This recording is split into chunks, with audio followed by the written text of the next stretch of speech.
Channel को share करें, subscribe करें, नए पोस्ट पाने के लिए बेल आइकन दबाएं। धन्यवाद।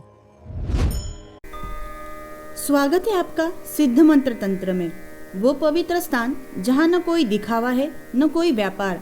यहाँ केवल एक काम होता है, नाथ परंपरा का वो गुप्त ज्ञान जो हजारों वर्षों से गुफाओं में, समाधियों में, सिद्धों के हृदय में बंद था, वो आज आप तक पहुँचाना।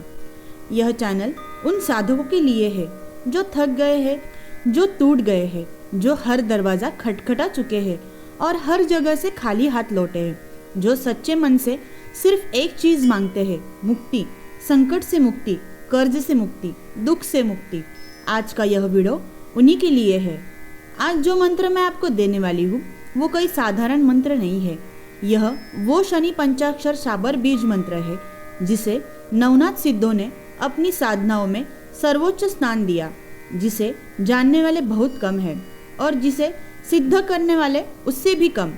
आज वो मंत्र आपके सामने खुलने वाला है, लेकिन पहले शनिदेव को समझना होगा। शनि, यह नाम सुनते ही मन में एक भय आता है, एक सिहरन दौड़ती है रीढ़ में। लोग शनि का अभिशाप मानते हैं, शनिवार को काला दिन मानते, शनि की दशा आते ही घबरा जाते। लेकिन सुनो ध्यान से, यह सबसे बड़ी भूल है। शनिदेव न्याय के देवता है, वो तराजू पकड़े बैठे हैं और उस तराजू में कोई बट्टा नहीं लगता।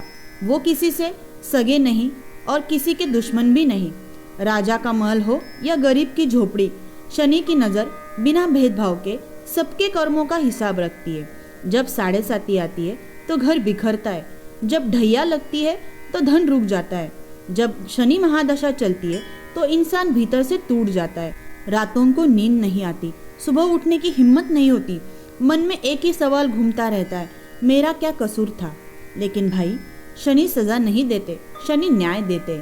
और जो साधक शनि को भय से नहीं, श्रद्धा से, समर्पण से पूछता है, उस साधक के जीवन में शनि कोप नहीं, कृपा बनकर उतरते। रुका हुआ धन खुलता है, बंद दरवाजे खुलते हैं, टूटा हुआ भाग्य फिर जुड़ता है। और यही कृपा दिलाता है आज का यह मंत्र।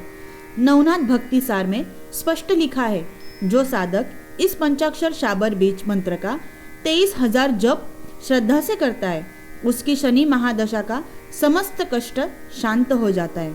काल सर्प और शनि की युति से जो ग्रहण लगा हो भाग्य पर, वो भी छूट जाता है। यह मंत्र वैदिक बीज और शाबर परंपरा का वो संयुक्त रूप है जो नाथ सिद्धों ने सदियों तक छुपा कर रखा। इस मंत्र में 3 दिव्य बीज हैं। पहला बीज शनि के तामसिक और क्रूर रूप को शांत करता है। जो भय है मन में, जो आतंक है शनि का, वो इस पहले बीज से विलीन होता है। दूसरा बीज शनि का न्यायी स्वरूप जागृत करता है। जो हक आपका है, जो न्याय आपको मिलना चाहिए, यह दूसरा बीज उसका द्वार खोलता है। तीसरा बीज शनि की करुणा शक्ति को साधक की ओर खींचता है। यह बीज शनि को मित्र बनाता है, शत्रु से रक्षक बनाता है। और अंत में आता है शनिश्चराय नमः। मैं शनिदेव को नमन करता हूँ, मैं उनकी शरण में हूँ, मैं उनके न्याय पर भरोसा करता हूँ। यह 5 तत्व मिलकर बनाते हैं वो कवच जो शनि की पीड़ा को प्रेम में बदल देता है। अब जानते हैं संपूर्ण साधना विधि। शनिवार का दिन चुने, सूर्यास्त के बाद स्नान करें, स्वच्छ काले या नीले वस्त्र धारण करें, पश्चिम दिशा की ओर मुख करके बैठे, काला कंबल का आसन लगाए, सामने शनिदेव का चित्र या प्रतिमा स्थापित करें, सरसों के तेल का दीपक प्रज्वलित करें, काले तिल, उड़द की दाल और लोहे का एक वस्तु शनि के चरणों में अर्पित करें। पहले मन को शांत करें, आंखें बंद करें, गुरु गोरखनाथ का ध्यान करें और मन ही मन में प्रार्थना करें, गुरुदेव आपकी कृपा से यह साधना सिद्ध हो। फिर लोहे की माला या काले तिल की माला लेकर मंत्र जप आरंभ करें। प्रतिदिन न्यूनतम 108 बार जाप करें। यदि 23,000 का संकल्प ले तो 40 दिन की साधना करें। हर शनिवार पीपल के वृक्ष के नीचे सरसों का तेल अर्पित करें। जप के समय मन में केवल एक भाव रहे, शनिदेव मैं आपकी शरण में हूँ, मुझ पर कृपा करो।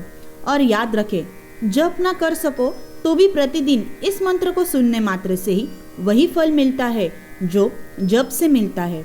अगर इस साधना ने आपके मन को छुआ, अगर इस मंत्र की ऊर्जा आपने महसूस की,